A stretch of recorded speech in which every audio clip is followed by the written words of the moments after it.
You're listening to Cosplay Bites, the podcast that takes a closer look at the world of cosplay, conventions, and all the nerdy bits and bytes. Brought to you by the Lightning Palace and proudly sponsored by Anchor.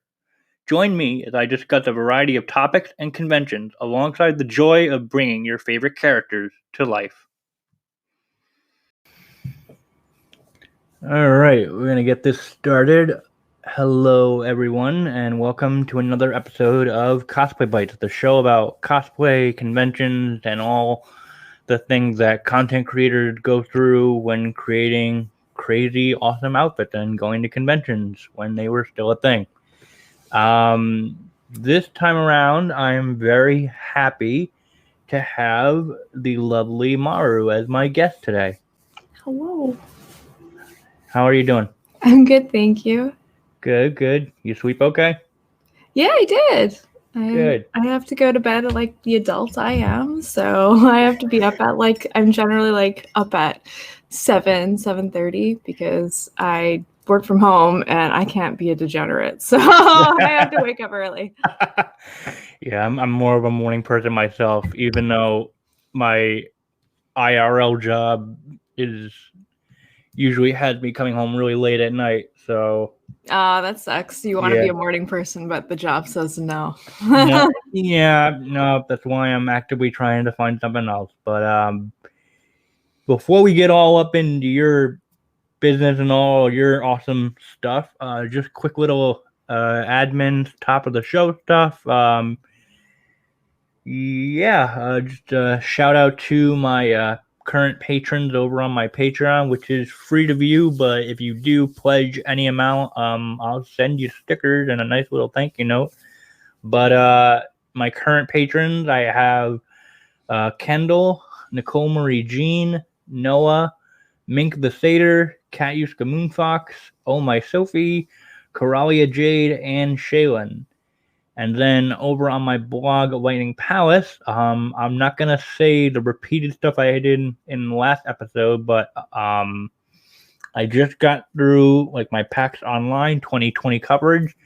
So I did an impressions post on the game When the Past Was Around by the makers of Coffee Talk, which I really, really love. And I've also got features on Starner Cosplay Supergirl, a showcase on Christy Che's Paya from Breath of the Wild, and an upcoming post on Callisto Cosplay's really cool-looking Nightwing gender bend.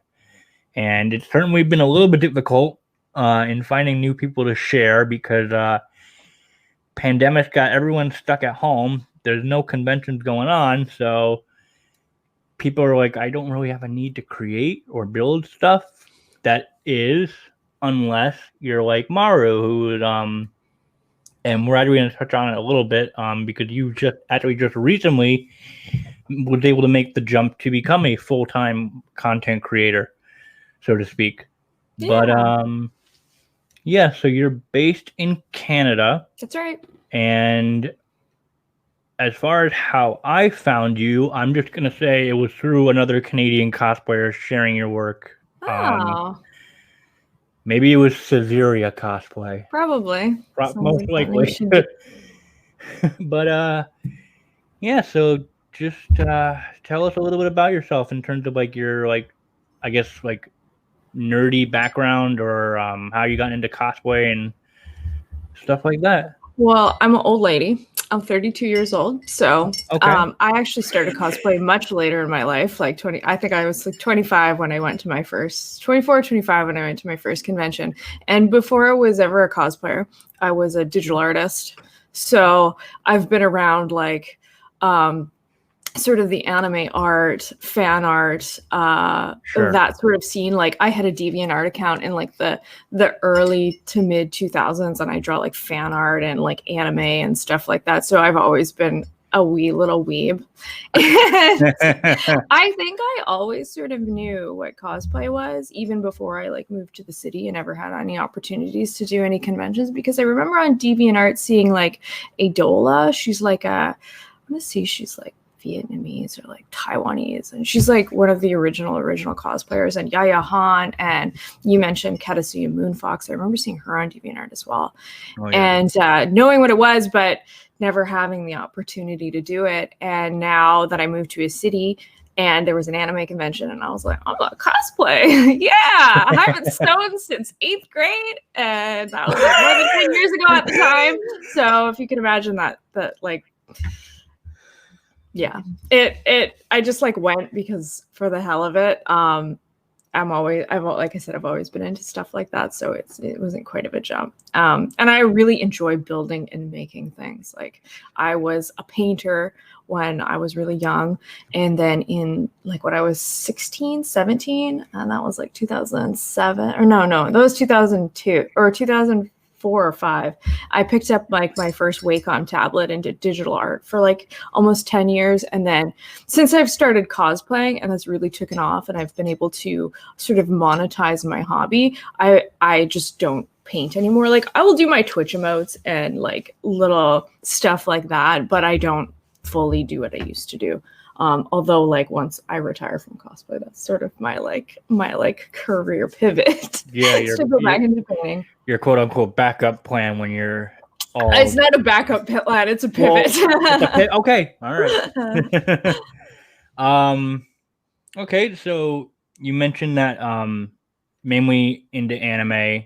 I like anime is like an art style. I like 3 animes. I'm not a big anime fan. I think anime is like this is gonna be kind of mean, but I think anime is like most TV. Most of it's BS and like not worth your time. But like some TV is very worth your time, and I like some anime is very worth your time. Right. Yeah, I like video games and fantasy novels. Okay, so that's your main outlet of cosplay. Your main sort of outlet where you cosplay from, because I've noticed. And we're going to get into that in a second, that you do a fantastic job in cosplaying a lot of all the waifus from Final Fantasy. And so I guess, was that always your favorite franchise growing up? Or it kind of like growing up, I think my favorite franchise was The Legend of Zelda. But as I was a teenager, I think because Final Fantasy is much more story orientated, and when you're a young girl that like is not really into books, I guess, even though like as I'm older, there are a lot of fantasy novels I really love. Final Fantasy was really great because it was like fantastical. It was a video game and it was like story orientated, and it also had like some systems and stuff like that. But that's probably, is it my favorite franchise? Probably yes. Is it my favorite video game style as a whole? Probably no. But I do have a lot of like love for like anything Final Fantasy. What was what was the first entry that got you your introduction to the series as a whole? Like which? So my first Final Fantasy was Final Fantasy VII, because I had a friend in like, I don't know how old I was. It was like early 2000s, and she lent me her copy of Final Fantasy VII for her PS2. So I started at 7, which is why I should talk Final Fantasy 6 a lot, because I don't think it's that good because I never played it growing up. And although my favorite Final Fantasy is the second one I played was 10. I love Final Fantasy 10. I would die for Final Fantasy 10 is my favorite. 10's my favorite simply because on top of like all the locations and the story and the characters, but it's also that like it's the first one that I played, so like first game syndrome. Like, oh, that's my there's favorite. A lot of people. They're like, "What? So is that your favorite?" I was like, "No, man, it's 10." I'm like, I'm trying to be objective, and I love Final Fantasy VII. It's probably my second or third favorite, but 10 is just. I just love the battle system. Yeah, it like actually feels 10, like your actions matter, and you have to think before you gotta think. You play, instead of like Zerg things, like I feel like in the other more sort of ATB orientated ones are. Right. Yeah, 10's my favorite. I want to say 15, maybe second or third. Like no good. No. I don't like 15. I think 15 was like too many cooks in the kitchen, too much development time. Nobody could settle on anything. The 15 is like a beautiful world and like wonderful characters, but that's it. The story is like very incomplete. The music is not my boy Nobuo or my boy Hamauzu. It's like the same person that did Kingdom Hearts, and like she's pretty good. But good, yeah. I find it that nothing stands out, and nothing like, although like Somnus is a very pretty song, nothing really stands out. But I mean, I love those bros to death. I just like, it just wasn't fun to play. And like, I think if it's a video game, that should be its first sort of priority. It has to be fun and interesting to play, because if it's not, like, what's the point? Watch a movie, read a book. Exactly. Yeah. Yeah. Then I too many people for liking that game. But can you like it? Yes. Is it good? I don't know. We could up to interpretation. So I guess, have you played 7's remake? Absolutely. I did one run, and then I did a hard mode run. Okay, what did you think of the game overall? 10 out of 10. Masterpiece. Yeah. I think the developers really, really, really understand what makes the game good and why people love the game. And I think they just put so much love and so much respect for the source material. And I think the combat in the gameplay is like A+. Oh it's like they fixed everything that was wrong about Final Fantasy 15 and for Final Fantasy 7 remake. It's probably my favorite. It's one of my favorite sort of 3D action-y games. I love how it's sort of tactical, where you can sort of pause and think, but it's also tests your like reaction time. And when you do a regular run, it's like you don't have to really pay attention of bad shit to stand out of. But when you do a hard mode run, you have to pay attention to that a lot more, and it's a little more punishing if you're not paying attention to what the boss is doing. Yeah, so exactly. For me, I like stuff like that. That's funny, because I had a friend over a couple of days ago, and she wanted to see what the game was about, because I raved to her about it. So I was like, oh, I'm at max level. Let's try hard mode. I get to the Scorpion Tunnel, get my ass whooped because I forgot that hard mode shuts off items, and I didn't have a cure material equipped. It's like, oh, I'm fucked. Well, it doesn't only shut off items; it makes you unable to regenerate MP. So you have to be a little more conservative with your the way you spend your you spend your MP, and B, you can't use items. To be honest, like, besides the MP and item thing, I think the bosses are better tuned in hard mode. Like, they feel more fun. Like, more risk reward, right? It's a little more challenging. It feels better when you beat a boss. Except when you beat Rufus, you're like, fuck this guy, I hate him. I'm just gonna be the cheesiest person. I'm like, got her damn wrong. Spam Cloud's best limit break. I'm like, get out of here, Rufus. I hate Rufus. To me, Hell House, easy. Hell House hard, but not hard. Rufus, actually hard. Right. Yeah, it was just, and then I grabbed the special edit soundtrack that had like 8 CDs on it. Good for you. Oh, I want a copy of that. I was like, oh, it's so expensive, and I don't have anything to play it on, but I just wanted to put it up on my little nerd shrine back here. I do have the Japanese like FF7 Ultimania guide back there. I don't know if you'd see it. It's like on this side. It's like purple. There, where my finger's pointing. Okay. Yeah.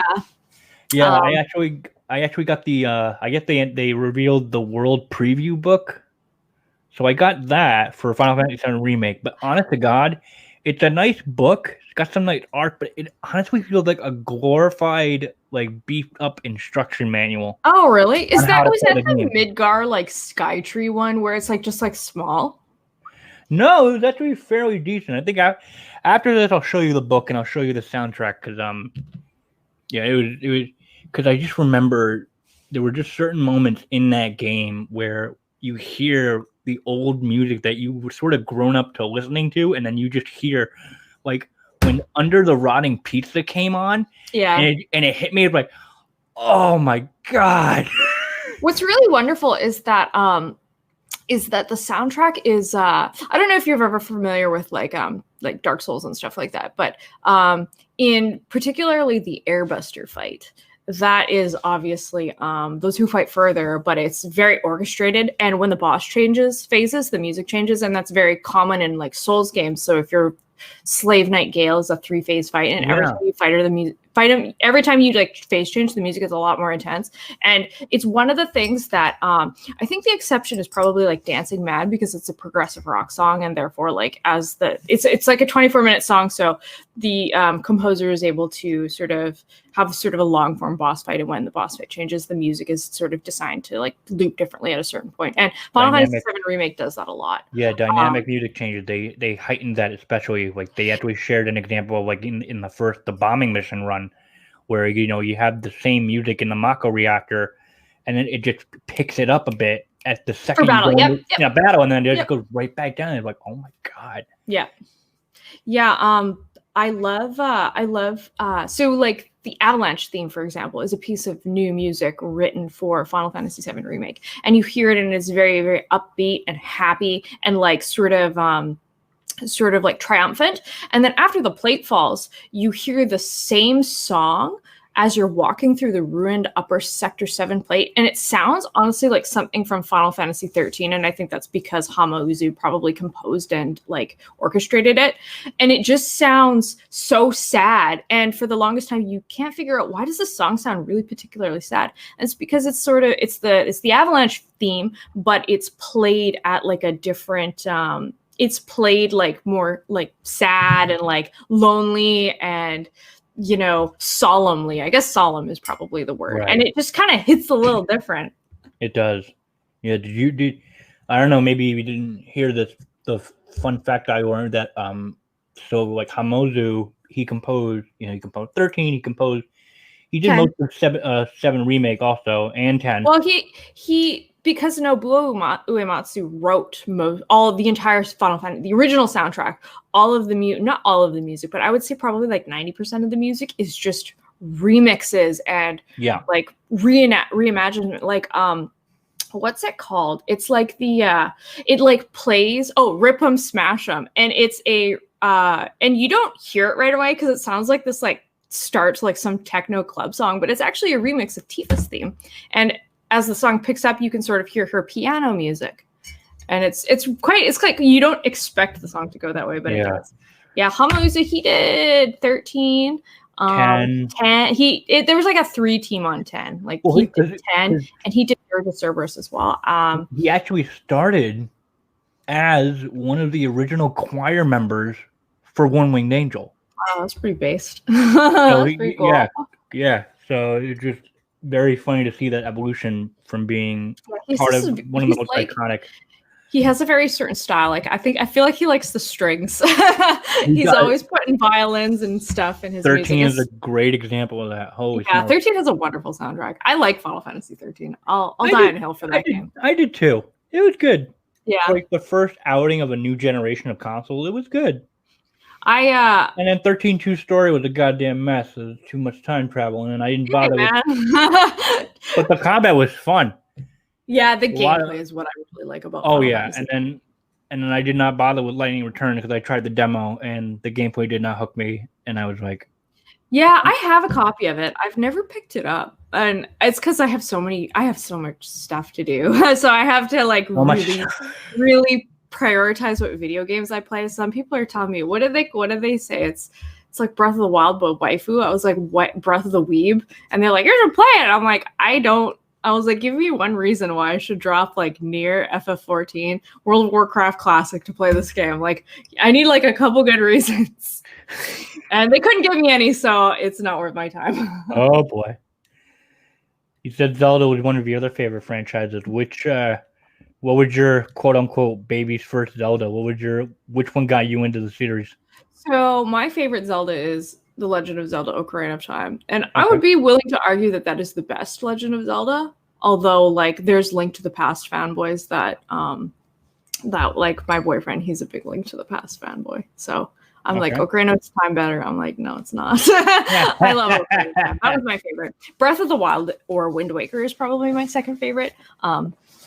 Wind Waker was my first Zelda, therefore it was my favorite. That's a good first Zelda. My a friend of mine, she's a lot younger than me, and she's like, my first was Skyward Sword. I was like, oh, you poor child. She's like, that game's good. I'm like, no, it isn't. It's good, but it's like I remember though, because the controls make it frustrating. I got turned off from the entire Zelda series because I thought it was too complicated. Because I got it when I was young, and I got my first console, with the Game Boy Color, and with it, I got Pokemon Blue and Link's Awakening. Oh, I tried Link's Awakening. I didn't know what the fuck I was doing. So I was like, this game's too hard. Screw it. And then I was just turned off from Zelda ever since. The 2D Zeldas and the 3D Zeldas are different. And I don't know if you knew this, but Capcom actually does the Game Boy Zeldas. So like Link's Awakening and Oracle of Ages and Seasons are Capcom games. Yeah, I knew they did the Oracle ones. I did not know they did Link's Awakening. Huh. Yep. Interesting. Did you play the Switch remaster of Link's Awakening? It's very, very cute and adorable. If you really liked Wind Waker style, you should like pick it up and give it a try. I really enjoyed it. It's not very hard. It's, especially if you're older now. When you're a kid, everything's hard, and you're older. You're like, I can't believe I thought this stuff was hard.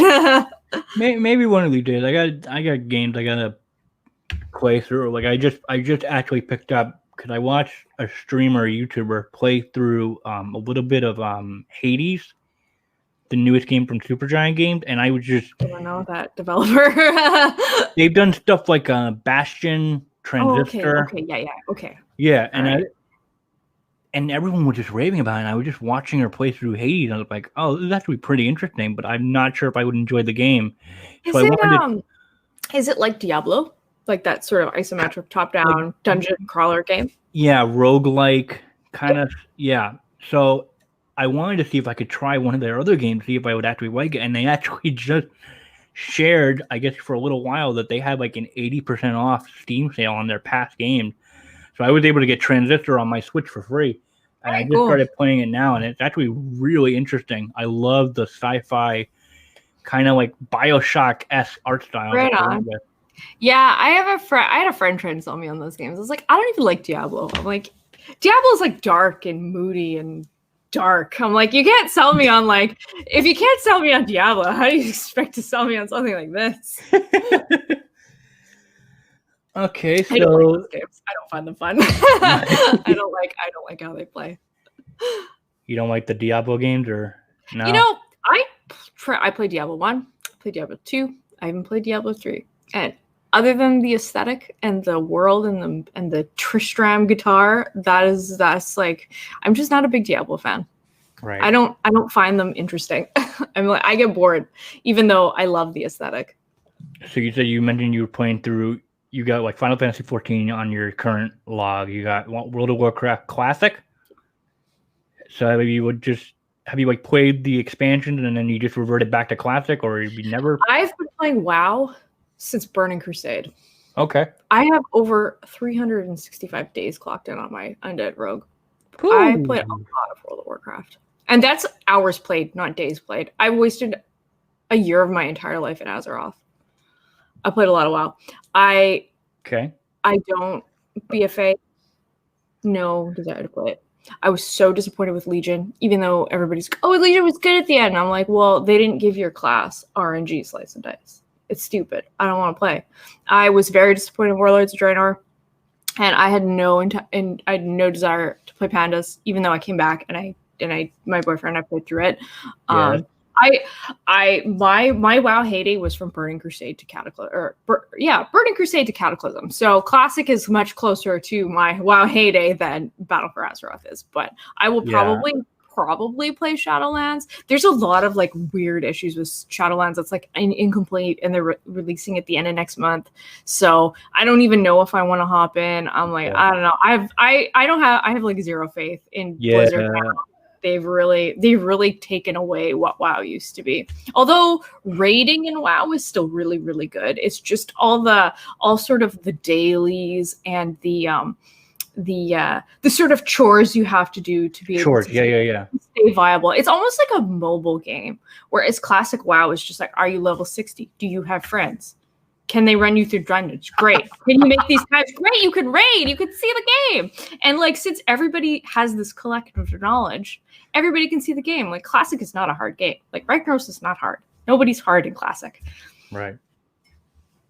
Yeah, my WoW history, I started right around the time when the Witch King was about to come out, and then I stayed through till Cataclysm ended, dropped off, picked it back up for a little while when BFA came out, so I had to like plow through 3 expansions to get through where I was in BFA, and then I just stopped playing it later on because I just got bored. Yeah, that's the thing, right? Like you kind of like when I played, I sort of did everything. Like I had my rogue legendary daggers that I got legitimately. I did I had done like all of the content in all of the expansions. Like other than I've never stepped foot in vanilla Naxxramas, which is why I'm playing classic, because I'm like I want to go to vanilla Naxxramas and like check that off the bucket list. But I kind of did everything I wanted to do in WoW. I like beat the game. So after you get your legendary daggers and they get nerfed in PvP, you don't really want to play the game anymore, because like you can't like destroy people in battlegrounds. Right. Yeah. Oh my god. But yeah, and then it just Blizzard, I think they just sort of lost their soul. And I think they lost their soul probably at the end of Cataclysm when Looking for Raid came out, and after that it's been sort of this weird glorified MMO/mobile game, and I just don't enjoy it anymore. I am really enjoying FF14 though. The development team is amazing, and I think they really understand their player base. I've been hearing nothing but good things about FF14. I don't know if I have the time, commitment, or money to invest in another MMO. Maybe one day, and maybe that's the one I should go into, because I don't know. One thing that's very different about Final Fantasy XIV as opposed to World of Warcraft is that I would describe it as a single player MMO. Like it has sort of like a group finder thing. So any story dungeons you just queue up and get a group for. You don't have to like spam and trade chat or like recruit or make friends. Like, I mean, you can make friends, but you don't have to. But you follow the main quest, and the main quest is like, it's like a mainline Final Fantasy game. It's a big story-oriented thing, and it's very different. And I think like if you compare that to WoW, it's like what do you like more? Do you like playing with other people, making friends, or do you like more of a single player sort of experience? That, and like, do you like shitty ugly mounts, or do you like cute fat cats? Like they're like, Maru, why are you gonna come raid with us? I was like, you guys aren't gonna give me Thunder Fury, B, and there's no fat cat mount. I'm like, why would I play this crappy game? Here I am, like resubscribed, going, okay, I'll come to Molten Core. Oh my god. So stepping away from your distaste in the current state of WoW, so you made the jump to content creation full time. So you have, I know you got an OnlyFans, and you also have a Patreon, correct? That's so right. You got those 2 streams of income. So well, I have more than that, more streams of income than that. More than yeah. You get and your Twitch streams also. More than that. Okay, all right. But so like between, because OnlyFans has seen a drastic rise in usage for like cosplayer, lewd models, content creators, and whatnot. With you using both of those platforms, like Patreon and OnlyFans, do you kind of have a preference, or? Well, the way I do it is I have Gumroad, I have Patreon, I have OnlyFans, I have Twitch. So I actually have 5 if you count my print shop, but I haven't been able to open that just due to the Rona. And but when I was supposed to open again, it took me 2 months to actually get prints to mail out. And I felt so awful for the people that were kind enough to buy cosplay prints for me, because I wasn't able to mail them out 2 months because of the pandemic. Yeah. But I try and do different things on each platform so that people have different ways they can support me, right? For example, OnlyFans is really wonderful because it's very visual. It's basically like an Instagram feed, right? And because PayPal doesn't have anything to do with it, you could post whatever you want, provided it's not illegal. And so I can post a picture of my butt and not get shadow banned, my account removed, my account deboosted, and people can say, oh, okay, so I can go and see, because I have a free version of OnlyFans, so I can post that stuff to basically funnel it into my other platforms where they can see even more of that stuff for a fee. Right. But OnlyFans is like a sexy Instagram. Patreon is like all HD photo sets and like cosplay photo shoots. Like last night I went and shot my Malin cosplay, so all the stuff from that will be on Patreon. Gumroad is just like old sets, so if you miss a month on Patreon, you're like, oh damn, I didn't have any money, but I really wanted that photo set, I'm gonna go buy it on Gumroad. And then Twitch is just, I just play video games and people come hang out with me, and if they so choose, they can sub or donate. They don't have to though. Like I'm just like more than happy to like hang out on my Twitch stream and chat with people who regularly frequent my social medias. And I think they appreciate it too. Another thing is like with the pandemic, like people, you know, there's a lot of places in, especially the United States, that have completely locked down. Like people are really disencouraged to leave their house. And it really sucks because you can't go see your friends. And like, if you're stuck inside all the time, you could just go hang out on Twitch and somebody will hang out with you. And it's like some sort of socialness, right? Because like if you're alone all the time, that's not good. Yeah, sadly, I'm deemed an essential worker, so I gotta go to work still. Sadly, well, at least you have a job, right? Like you could not have a job. Yeah. I could not have a job. That's true.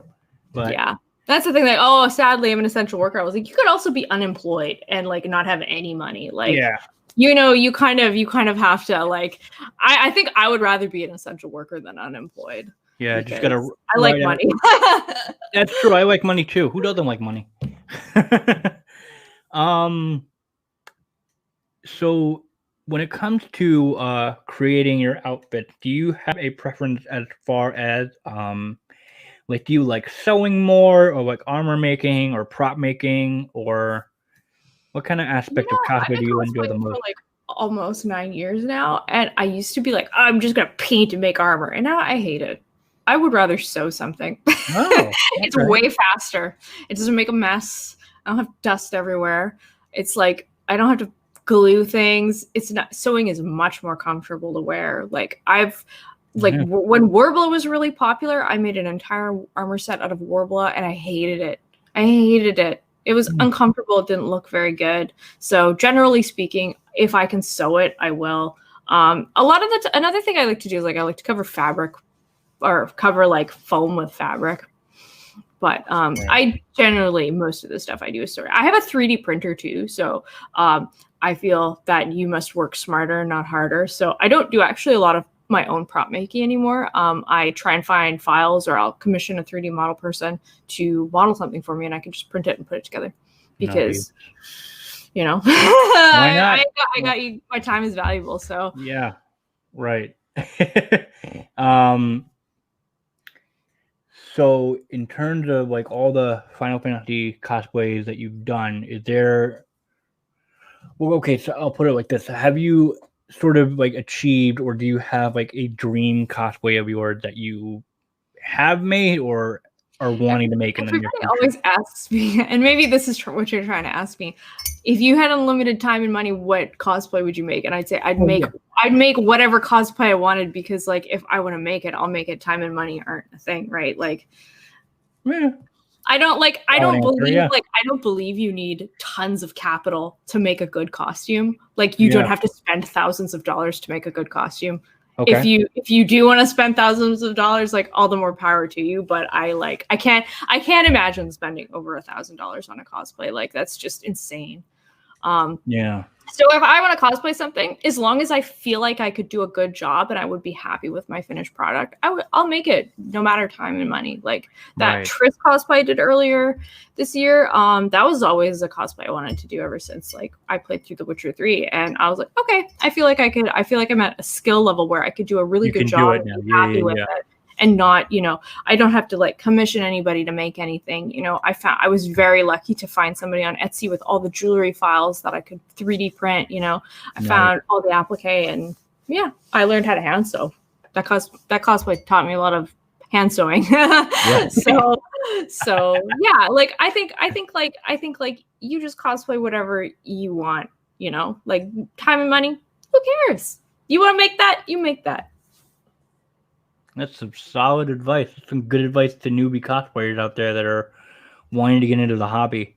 Well, I don't know if that would be my advice if you're just starting out. My advice for just starting out was like choose something within your skill level so that you'll be happy with the finished product and not discouraged and hate it. Because there's nothing worse than like making something and you hate it and you think it's ugly. It's just soul crushing. Yeah, like you mentioned with the the full Warble armor cosplay that you made. Yeah. And like even like this is just me personally. Like I like obviously everybody's different. Like I try and pick cosplays that I think I'll look good in. Like I'm not gonna cosplay like as much as I love Fran from Final Fantasy XII. I probably won't ever cosplay her because I don't think I don't look anything like her. I mean, like nobody does, but like for me to look like Fran, it's a real big jump that I don't want to take. So, you know, there's like dozens of other wonderful Fran cosplayers that I can just like love and praise. I like her. I love her. One of my favorite Final Fantasy characters. Would I cosplay her? Absolutely not, because I don't think I'd look good. And then, you know, if you like my Stargarden Jinx cosplay that I did a few years ago, I thought, oh, I want to make Jinx. I love she's red and she's a cannon. And after like seeing myself in the costume, I was like, oh my god, why didn't anybody tell me I wouldn't be a very good Jinx? I look at it and I'm just not happy with the way I look. So it's and that's a crappy feeling, like just not being. That is. Yeah. Is there an outfit that you made that you are the most proud of? Like at this point in time? Oh, easily my Triss cosplay from The Witcher 3. Yeah, it's a big dress with a train and it has a plunging neckline and it has tons of applique. Oh yeah. No, I saw the photos. They're absolutely beautiful. Like, holy smokes. Was that also the most difficult cosplay to make, or is there another? Well, difficulty, it like changes all the time, right? Like I generally try not to pick projects that I'm going to find really difficult. I tend to pick things where it's like, well, what are the components of this Triss cosplay? So I have to be able to make a decent pattern. I have to be able to sew. I have to be able to do applique and glue stuff. I have to be able to braid, and I have to be able to like 3D print and paint. So none of those things were very difficult. They just take a lot of time. Like I think I spent a week, and this was before I went full time. I spent a week just gluing appliques on that Triss cosplay. It took me a week. It probably took me like maybe 8 to 10 hours to glue everything on. And now if I look back on it, I probably should have sewed it on because it's a lot more secure. But c'est la vie. You like next time you do applique, you sew it on, you don't glue it. There's some advice for you. Don't glue your applique on unless like you absolutely have to. So hand sew it on, you'll be happier with it. Oh man. I guess like another difficult cosplay, like I did a giant blood fang armor in entirely Warble. That was difficult. I'd worked with Warble once before and I thought, oh, this is easy, and it wasn't easy and it looked awful and I hate it. I don't have the costume anymore. I checked it. And my boyfriend was like, why are you checking blood fang? And I was like, I hate it. It's uncomfortable to wear. I'm never gonna wear it. It's heavy, it's ugly, it's bulky. Yeah, I've got a few cosplays that I haven't worn. I've only worn like once or twice, and I don't feel like I want to put in the work to touch it up and wear it again. So yeah, that's the thing, right? After you wear it, often you'll have to touch stuff up. Yeah, because I think that's something I would have to do with like my Aquaman armor, because all the paint chipping away from the foam, and then my Wolf O'Donnell Gajinka from Star Fox. It's fine, but it's like there were parts of it that just didn't work out on my end. Like I tried to make claws, but like the gloves that I had were like long rubber gloves. They didn't really stick on. The chest plate I had to put over my head. It was a pain in the ass to put on and off. Yeah. So it's unfortunate because I had bought like a lot of stuff. Or I was definitely more proud of his rifle that I made. I had a mod, like a Nerf gun. Oh, that's cool. With model clay. But no, I think my most proud prop would have to be the Way to Dawn keyblade that Riku has, which I carved it completely out of wood. Oh, cool. And painted it out. Yeah, that's still, I got it hanging up in my little living area of my apartment. So oh, that's awesome. Yeah. Oh yeah, right on. And then I have his Braveheart keyblade from the third game, but I don't know. It's unfortunate because like I wanted to cosplay as his third game's outfit, and I had bought it mostly. But I did a photo shoot with a fellow cosplayer who whose work I adored at New York Comic Con, but oh my god. So we're walking outside of the convention center for New York Comic Con, like going throughout some parts to shoot in, and I was in an elevated area, like on like a ledge or something, and I didn't watch my step, and I took a hard fall. Oh no! I'm sorry. The pants were done. They were like they were like scraped up and ripped, and it was just like I was just looking at it and like because also I misread the sizing when I bought it off of eBay. Yeah, so they were sizing will get you. Yeah, and it's like they were too big, so I had to borrow one of my relatives' belts to wrap around my waist to hold it up. But then it was just like the pants had a giant hole in them, and it's like, you know what, screw it. Like I still have his jacket, but I just don't see myself again, time or money to like commit to buying another pair. You know what you could do is, and I do this a lot because before I went full time. I mean, I've only been full time for a month, so I would buy a cosplay. Like I bought Tifa's mature dress from the Final Fantasy VII remake. Did it look okay? It looked okay. So So what I did was I saved the dress so that if I want to do the cosplay myself and do it to my to fit me better and to be more of what I believe an accurate representation of what is in the game, like use a better fabric. Like the fabric is like very cheap and it's not very shiny or shimmery. It's like because Tifa's dress in that in FF7 remake, the blue one, it looks almost like a lingerie inspired. So the dress would probably be like maybe a silk or some sort of like lingerie style fabric. And of course, this one is not because that stuff is really really hard to sew and B is probably really expensive. So I kept the dress to use as a pattern. And if you wanted to do the same with your pants, like even though there's a hole, like you could just like draw around the hole. It's okay. Just the thing is, I threw away the pants. Oh no! Oh. Yeah, that's weird. I threw them away. Oh well. Oh well, it do be like that sometimes. It do be like that sometimes. So Twitch streams. You do mainly video games. I only do video games. I went into just chatting to build like I built my Eileen the Crow statue and just chatting, and I built a cat tree and just chatting, and I just don't understand people. I'm like, why are people like this? So I play video games because people will pop into the chat and we can talk about the video game. And it's nice and wholesome, and we kind of keep it a little wholesome rather than just chatting can get a bit lecherous, to say the least. So I really stream video games. Yeah. And that's been going good?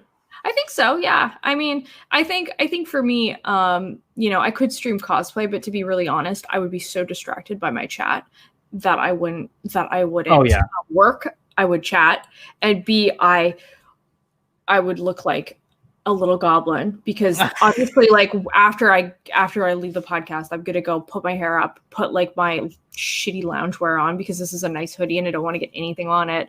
So it's not like me working on cosplay is not very glamorous. So I just that's the case for a lot of people. Yeah, all in, like loungewear that are they're being promoted by Twitch to make cosplay, and I'm like, oh, they're so glamorous working on their cosplays. It looks so good, and everybody's watching. They're like, wow, look at she's working on a cosplay. She's so pretty and perfect. And I'm like, man, I can't. Yeah, it pans to you in your goblin outfit. Just and then I like to have something on in the background. Like I've been watching Game of Thrones as I've been like this whole month has been like work on cosplay and watch Game of Thrones because it's been a couple years since it ended, and I was like, I want to watch it like from start to finish in like one chunk and like see what I think on a second watch through. And I like to work. If I was working on cosplay, I would be chatting and not working, and I wouldn't get anything done. And I like to get. So with video games, I can play a game. It's entertaining. It's something I enjoy anyways, and people can play with me and hang out and chit chat. What goes into selecting a game that you want to stream? Is it just like something you're in the mood for, or like do you sometimes do like the latest game that comes out, or? So generally speaking, I'll play a game that I know I enjoy, because if I don't enjoy it, my audience probably won't enjoy it because they'll be like, oh, because they'll like feel like that I'm not having fun. They'll get the sense of it, yeah. Yeah, so exactly. I want to generally play something that I think I will really like and my audience will like really like to watch me play, because like generally when you have a big audience, you can sort of, because they like you can probably extrapolate what they would also like. So we play every Friday. I'll play Final Fantasy XIV, and we're going through the main quest, and we're in Stormblood right now. So what'll happen is I have a couple chatters that also play, and they'll hop on, and they're in my like, it's, I don't know what I call it, a battle group, because that's what it is in WoW, and that's the MMO I'm super familiar with. But they're my battle group, so they can do dungeons with me, and we'll do a couple dungeons, and they'll help me out if I need any help. Mind you, I'm really poor at accepting help. I'll say I'll do it myself, but if it's a dungeon, I'll be like, hey, do you guys want to heal or tank, so I don't have to wait half an hour in the DPS queue? And I'll play with the viewers and the chatters and stuff. But the other 2 days, we generally try and play like a single player game. So right now we're playing Nier Automata, and before that we did like Golden Sun. So I think once I get to the A2 campaign, I'll probably put a poll on Twitter to see what they would like to see me play next. So I'll choose games that I would enjoy playing and see what they would rather see. So I think we're thinking about Mortal Shell. I'm going to probably put a Final Fantasy VII Remake hard mode run on there. Maybe Banjo-Kazooie, because Nier is pretty hard. And I'm like, oh, we should play Banjo-Kazooie. That game is really fun, and it's really happy. Everybody likes Banjo-Kazooie. Yeah. Yeah, I've been playing through the Super Mario 3D All-Star Collection. That's been a good trip down memory lane. I haven't picked it up yet. Because it's $80, and like the only game I actually really want to play on there is Mario Sunshine, because I have copies of the other two games, and I've never played Mario Sunshine in my life. So, ooh, okay. I didn't have a GameCube. I had a 64, and then I had a PlayStation 2. Gotcha. Yeah, I was 64, GameCube, then I jumped to PS2, and then, oh God, 2 generations ago. Well, no, yeah, it was 2 generations ago. I mainly did most of Nintendo's main console line since N64 onward, but then I did a 360, and then I did the PS4, and now I got a Switch, and I want to get the digital edition for a PS5, because I've been experimenting with having my current Switch. It's a Lite, because when we had the OG Switch before it was taken by my another family member after he moved out, he took it because he technically quote unquote bought it. But I was just thinking back to like all the times I played on the OG Switch, it would just always be in handheld mode. Like I would never really have a desire to like sit in front of a TV, and unless it was like Smash Brothers or Mario Kart. But it was just like a lot of the games I played, like Octopath Traveler. I played through Final Fantasy IX for the first time. Oh, you did? Final Fantasy IX is an excellent game. Oh, it was. I could see why everyone loved it. It's the same way as 14 as a Final Fantasy for people who love Final Fantasies. Final Fantasy IX is also like that. It is an homage to everything that came before it, and it's really great. And when you play it as a kid, like I think I played it when I was like 15, and like, oh yeah, you really enjoy it when you're 15. But when you play it when you're older, and you're like, oh man, this game hits different when you're older. Yeah. At least that's how I feel.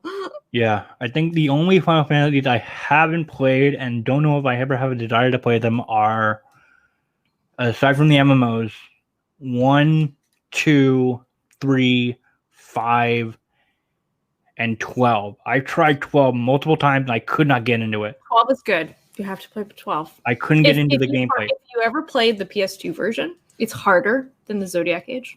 So if difficult, because that game was hard. I find it hard. So Zodiac Age is much easier. I always got stuck on like I think the first boss that counted as a summon. Obelius? Yeah, that's what I always got stuck on. And have you ever played Final Fantasy Tactics? No. You should play that one too. Okay. That's like a game. Like I don't care what games you like. That is a game everybody needs to play. It's like if you like sort of, it's very Game of Thronesy now that I think about it. It's really good. But I definitely recommend like of those games you listed that are worth your time, Final Fantasy XII is definitely worth your time. One of these days I'll try to get it back in. Now it's on the Switch with the Zodiac Age, so yeah, I'm actually playing through that game on the big TV, because I played the original like on PS2 when it first came out, and it was really tough. And then I watched like a Let's Player play through it, and a lot of the people are saying that this game is a lot easier than the original that came out Like, because Zodiac Age is, I believe, the international game. So there's a couple changes, and I think there's more like end game content and stuff like that. You can actually beat Final Fantasy 12 at level 1. It's the same thing with Final Fantasy 9. You can like beat it at level 1. So it just goes to show you that the difficulty there is sort of weird and artificial because you can do it at level 1. You just have to play it correctly. Right. And you're being cheesy, right? Yeah, no, because I think that first summon boss, Belrius, was, I think they were trying to teach you how to do a quickening or like therefrom a limit break. I didn't know what the fuck I was doing. There was no button prompt. I would look online, most of the instruction manual, I couldn't figure it out. So I was just like, I tried it twice. I got stuck in the same spot. I was like, screw this. Final Fantasy 12 in Famitsu is rated one of the, I think it's the only Final Fantasy with a 40 out of 40 rating. On Famitsu? Yeah, that's a Japanese gaming website. Yeah. Huh. Yeah. I think to me, like I did like a Final Fantasy tier ranking list on my birthday stream a couple months ago, and I rated it as A tier. I wanted to give it B tier, but people were, I gave it A tier, but people were like saying it was S tier, and I was like, it stands in Final Fantasy X Shadow. It can't be S tier. It's like regardless of whether the game is like better or worse, it's like you have to sort of. It's like Final Fantasy VIII will always be in FF7 Shadow, even though I love Final Fantasy VIII. I would die for Squall. He wouldn't die for me because he's like that, but I would die for him. Yeah, because he doesn't care. He don't care. He's aloof. I get it though. Like I could be a little bit aloof too. 8 was interesting because I played it through the PSP, and I can understand people's gripes about it. I had one of those weirdly just like classic like setup where I didn't realize that the final boss was just like a segment of like 4 fights back to back. And you play Final Fantasy and you didn't know that? That's part of the formula, man. I know. I don't know why I didn't think about that, but it's just like I was on the verge of dying. I was on the last form, and I guess she had this move where she was like wiping out everyone, like removing them from the party completely. Yeah. And this is exactly what happened. Like I was down to Squall. He had his limit break. I did it. Dead. I killed her out, and it's like, okay, all right. And then I never played it again. What's interesting about FF8, and they don't do this for anything after it, as far as I know, is like the monsters scale with your level. So if Squall is level 60 and everybody else is level 40, which often happens, the monsters will be at level 60. However, you don't actually gain any or very, very little stats with level. So all of your stats and all of your ability power and stuff like that comes from your junctions. So if you can't junction properly, then the game is really hard. But if you know how to junction, the game is really, really it's a cakewalk. You can rig it so that you can do exactly. So it's kind of interesting that it sort of has this sort of built-in challenge run thing to it. I've never done a challenge run to FF8, but I really like it. I really love the story, and I really love the music. FF8 is one of the only, I think it's the only Final Fantasy. Maybe this is 12 as well, that characters don't have their own theme song. So Squall does not have his own theme song. There is theme that represents. Think about it. Yeah, you're right. It's not his theme. Same with Rinoa. She has like a theme that might represent her, but she herself does not have Rinoa's theme. Whereas like in 9 and 7 and 10, they all have theme songs. It's very interesting. Yeah, you're right. That is interesting. I did not think about that till just now. I really love like music and video games. I am not a musician. I don't know shit about reading music, but holy cow, there's a lot of are you kidding me? Oh god, and, a lot of like big brain stuff that goes into music, and I'm here for it, man. Kingdom Hearts music, Final Fantasy music, gets me. Kingdom Hearts music never really stood out to me, except for Utada Hikaru and all her theme songs. Other than that, I wasn't really. I think for me, like, I like Kingdom Hearts 1 and I like Kingdom Hearts 2, but after that, I stopped giving a shit about Kingdom Hearts. I just like it got too confusing. No, it's not that it got too confusing. I just didn't want to play. I had no investment in the characters. I did not care.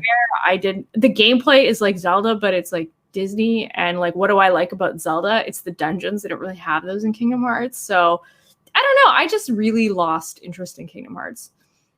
And I have friends that just like ride or die Kingdom Hearts. I'm like, I didn't even play the third game. I have copies of the third game. I have like a big copy of. I have a big like PS4 edition with like all the other games that I tried to play. I played on hard mode, and I was like, this game is not tuned for hard mode. This is not fun. This is frustrating. Yeah, I'm not a big Kingdom Hearts fan. I'm not. I know the characters and all that, but. I'm like, as for where the story of the game is right now, I have no idea. Okay, well, here's another interesting question that I just thought of. Your thoughts on the trailer that dropped for Final Fantasy XVI? So, Yoshi P is directing that game. Yoshi P is the developer, the guy that saved Final Fantasy XIV from being complete garbage. He took the game from like an under 50% rating, and throughout its like last 3 expansions has brought it up to like a 90% rating. This guy is doing Final Fantasy XVI. I have all the faith in the world that it will be awesome. It looks dark, and it does.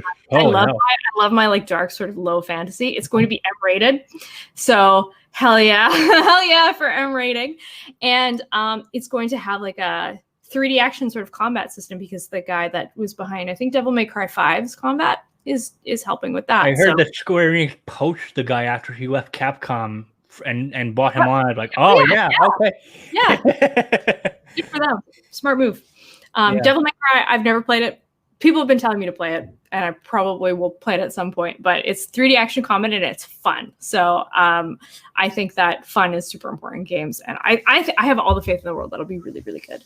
Yeah. I mean, I can instantly tell from watching the trailer that like people had noted afterward that like one of the main guy that was behind FF14, because I could instantly tell from like the facial animation and just how it looked overall. The character designs, right? They're very much the designs in the MMO. The other thing is Soken, who does the music in FF14. He's awesome.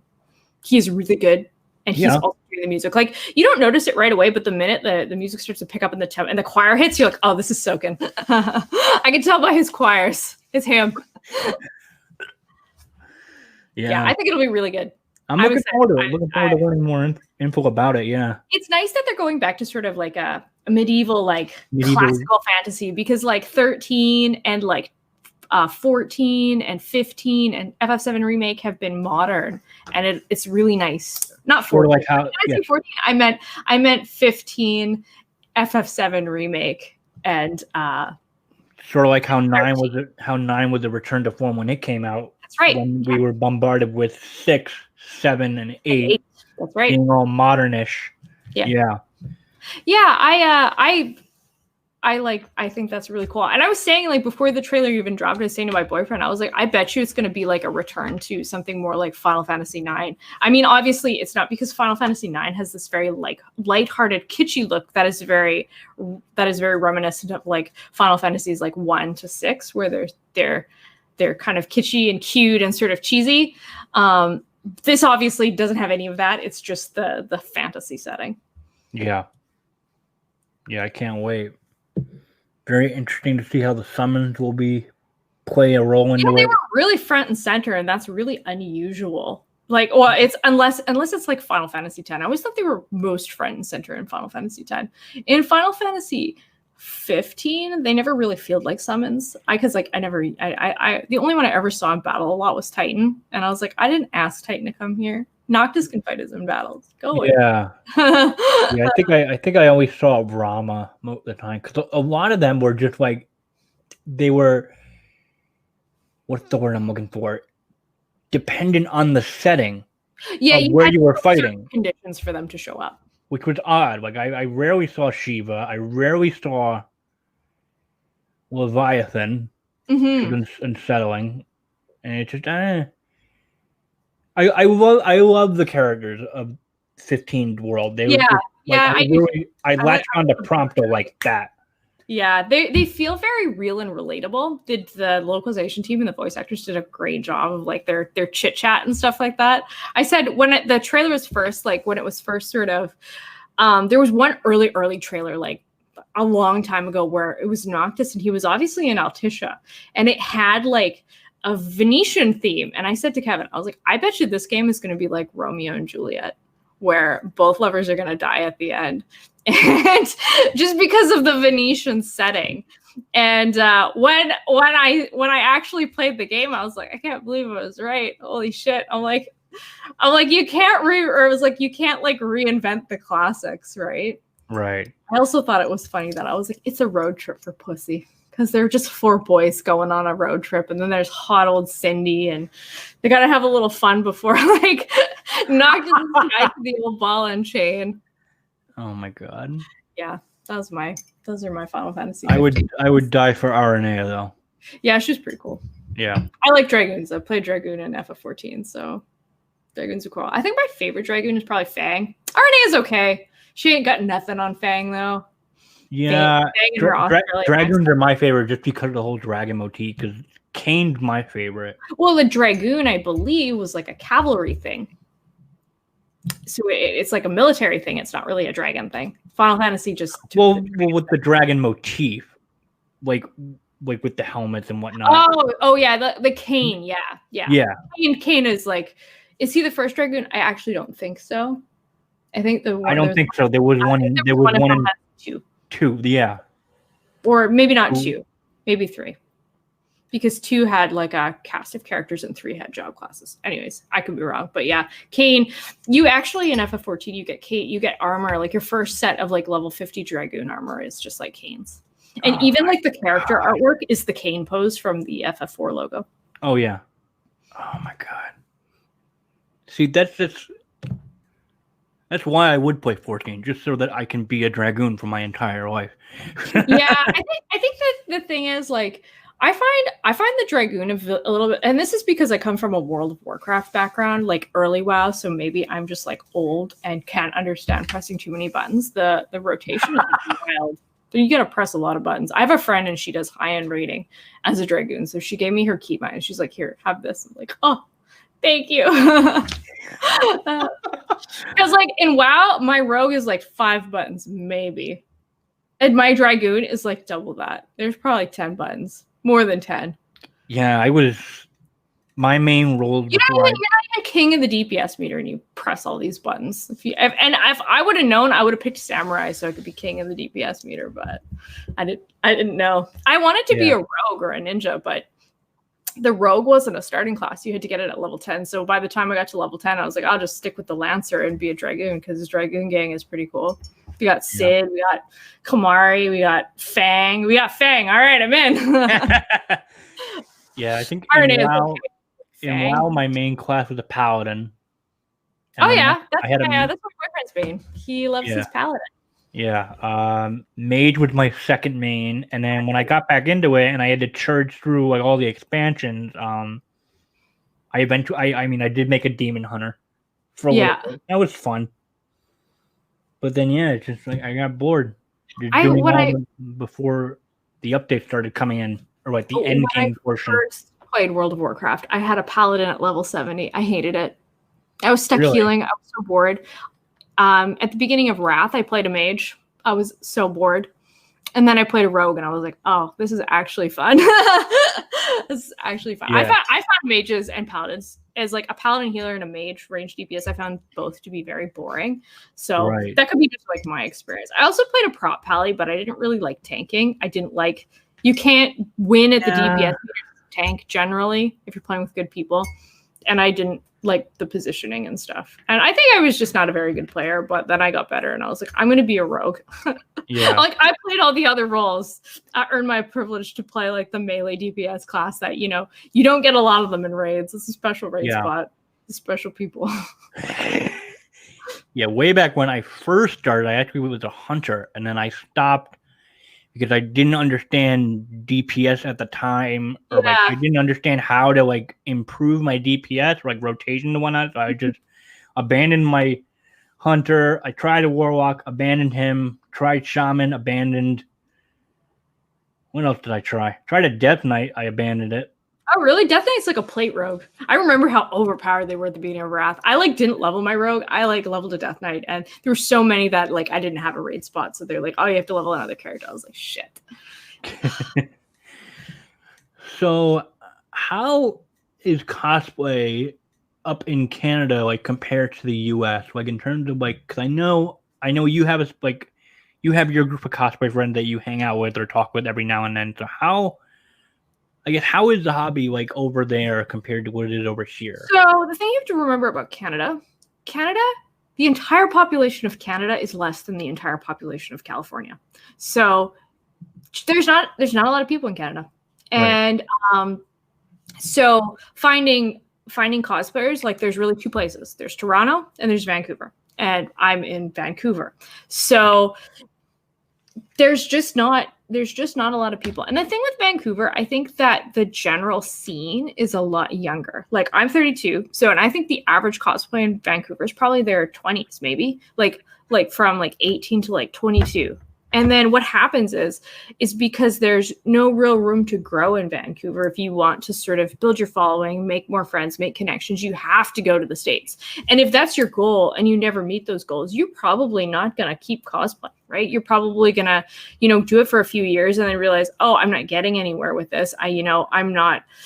I'm like, depending on your goals as a person, right? Like I would think that most people who do it probably want to attain some level of notoriety. And to do that, you need to sort of network and go work with other people. And it's really hard to do that here because we don't have the people. So, right.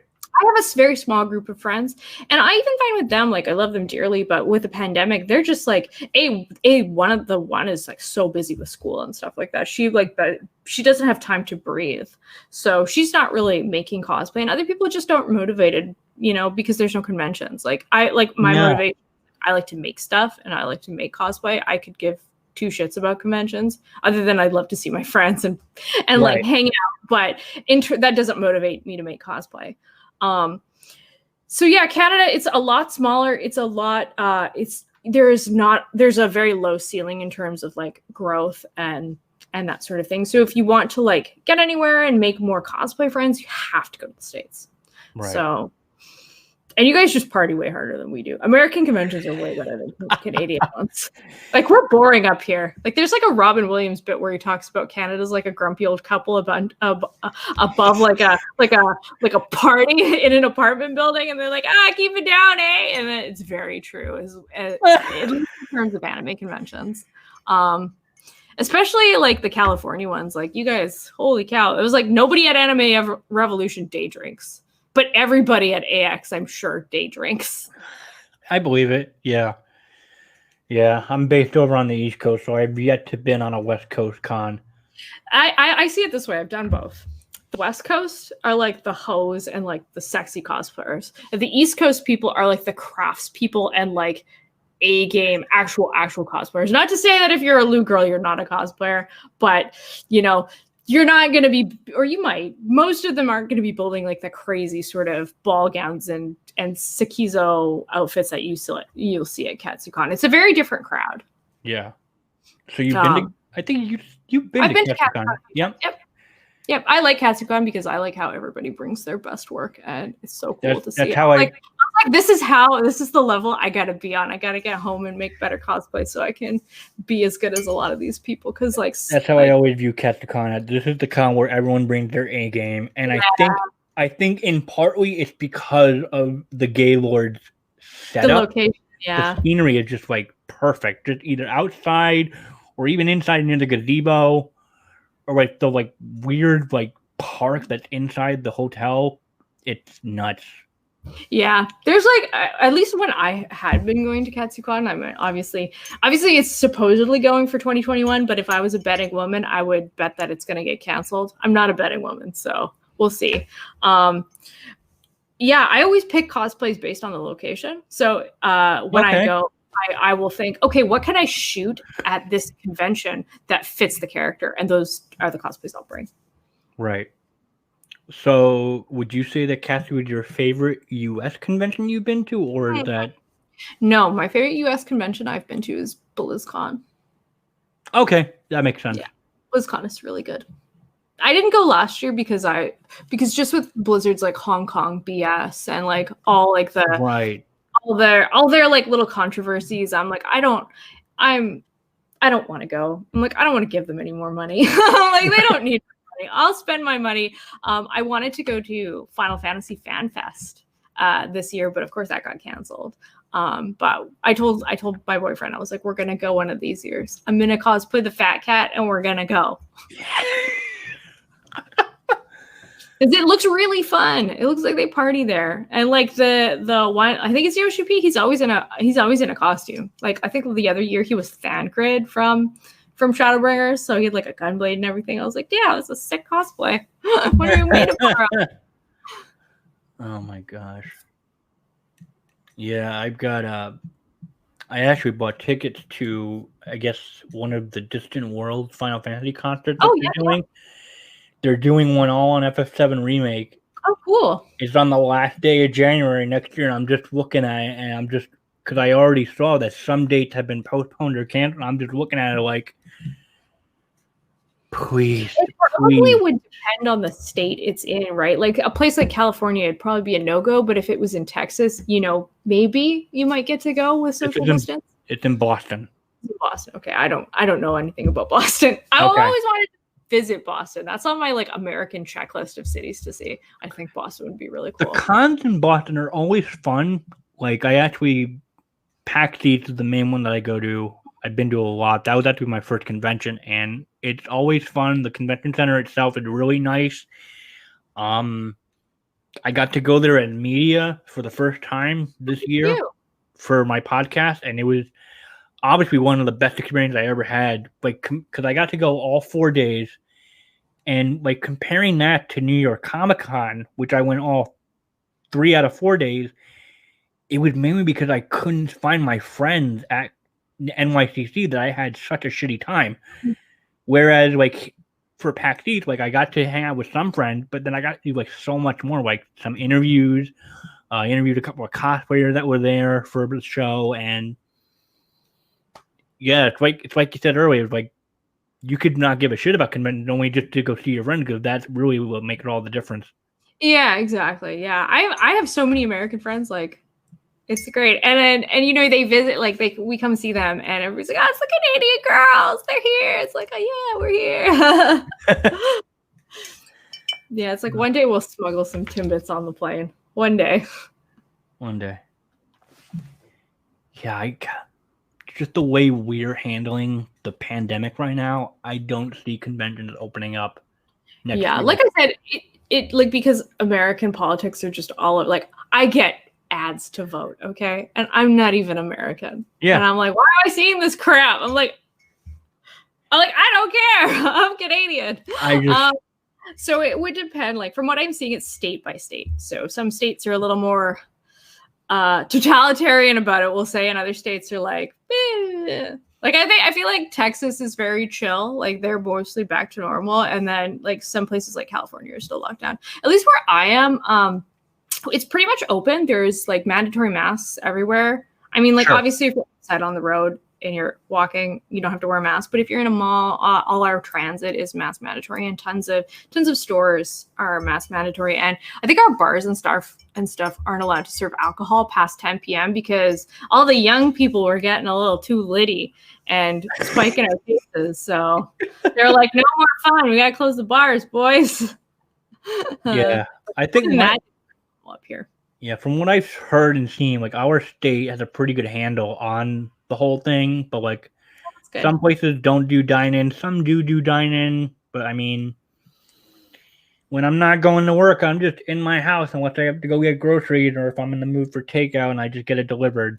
Yeah, I don't know. I like to wear a mask and like to go outside. I'm like, it's like the thing I've noticed about being in the house for like a month, working from home, is like going outside and just even going to get a coffee from Starbucks is like so good for your brain, because you're talking to an actual person. You're not just like sitting there watching like people kill each other on Game of Thrones. Like that's not, like, doing that all the time is not good for your brain. Constantly watching the same YouTube videos over and over because they still make me laugh and they still make me feel like the whole world on fire. Yeah, that's what I've been doing.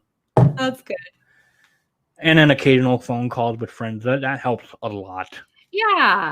Yeah, I think that's why streaming has been so good for me, and I've been so consistent with it, because like it's a fun social interaction, because like I've barely been able to see my friends.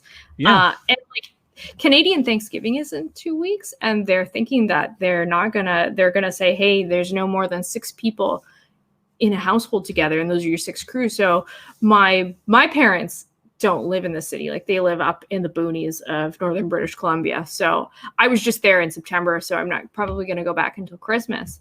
So we always go to Kevin's parents for Thanksgiving. Kevin's my boyfriend, and his parents are older, and like all they're fed is like the news. And if the news says you can only have 6 people over, they might not want to do Thanksgiving, which is, I think, is super sad. Yeah. So what can you do, though? I said I'd make Thanksgiving. Right.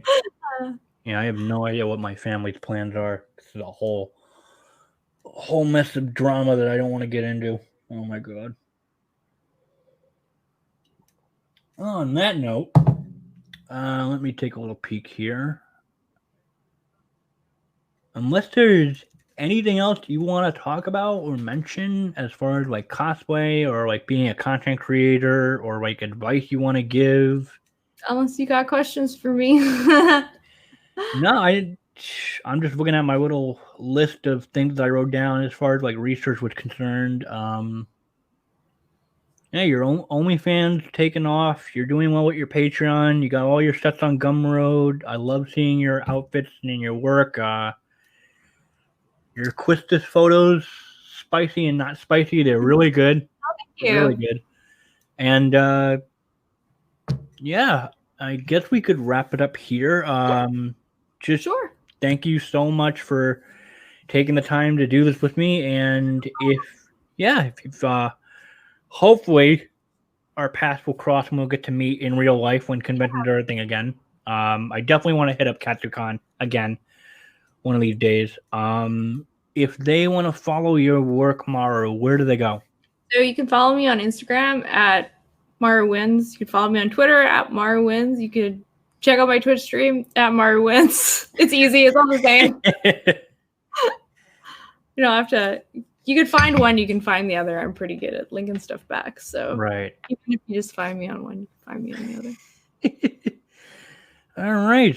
And you guys can follow me on Lightning Palace blog on Instagram, the Cosplay Bites Facebook page, and then listen to the show on your favorite podcasting platform. And with that, I hope you guys enjoyed this episode and getting to learn a little bit more about Maru and watching us fangirl over Final Fantasy.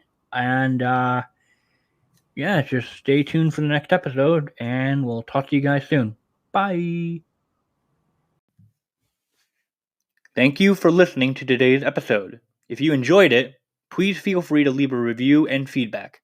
You can also support the show through Anchor's listener support or on my Patreon, patreon.com/lightningpalace. For more cosplay news and coverage, visit the Lightning Palace on Blogspot and follow Lightning Palace on Twitter and Instagram. See you all next time.